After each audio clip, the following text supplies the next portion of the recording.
As Vice Chair of the California Legislative Black Caucus, I rise to present ACR 18, Black History Month.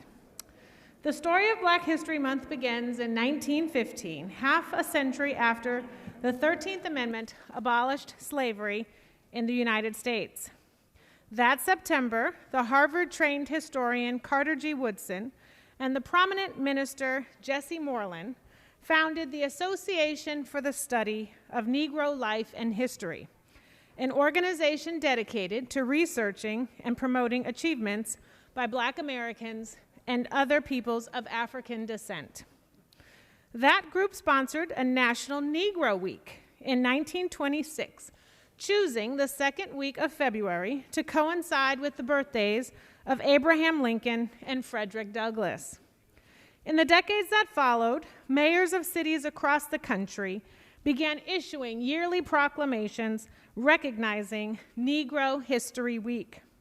By the late 1960s, thanks in part to the Civil Rights Movement and a growing awareness of Black identity, Negro History Week had evolved into Black History Month on many college campuses.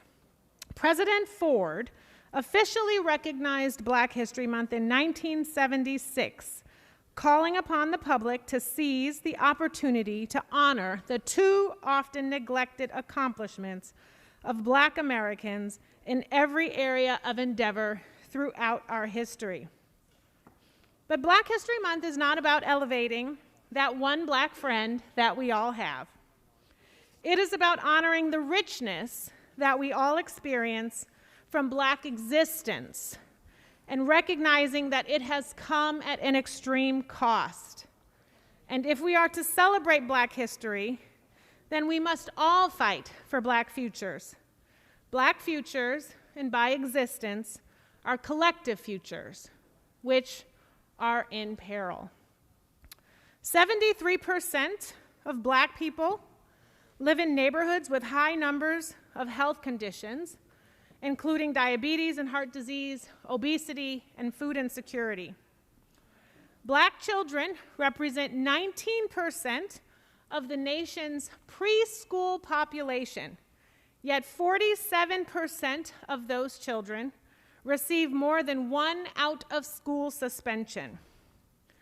61% of ACT-tested Black students in graduating classes meet none of the 4 ACT college readiness benchmarks, compared to 31% of white students. White high school dropouts have an ownership rate of 61%, compared with 55% for college graduates who are Black.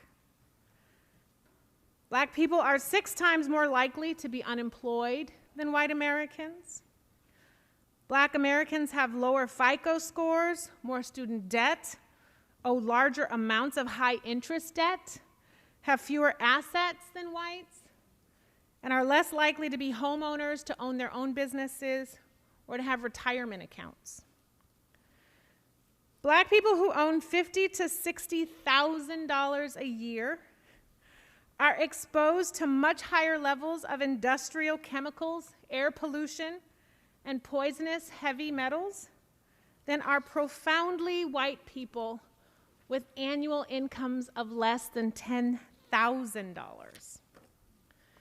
These statistics are shameful and interconnected. Yet despite this data, our history reveals our relentless fearlessness and this country's fear of us. Did you know that one of the earliest U.S. patents granted was to a Black man? How do we know this? Well, in 1843, Norbert Relu invented an evaporator that was used in sugar production. The reason the patent file notes his race is because someone tried to take it from him because he was Black. Over 700 patents were filed by Black people between 1870 and 1940.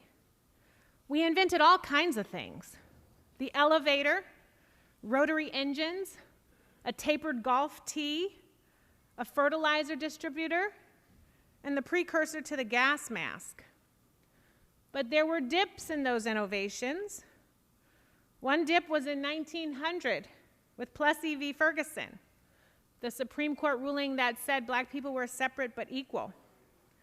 Suddenly we were kicked out of libraries, commercial districts, cut away from talking with other inventors. We were also lynched and forced to defend our lives in segregated America. Ms. Kamlager, 10 seconds. I think of those histories because it helps me navigate the give and take of being black in this country and shouldering the burden of defending and defining black existence. Last year, my daughter was school Zooming with her class, and the teacher said, you know, I'm from Ohio, where we didn't know any black people, and now I only prefer dark-skinned people.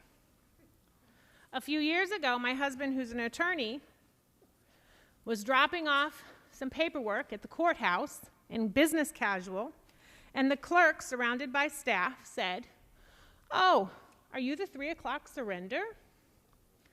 Years ago, when I was in high school, doing humanitarian work in the Appalachian Mountains of West Virginia with my class, the priest who organized the group pulled me to the side and said, "Don't be offended if someone calls you a nigger. They've never seen a black person before."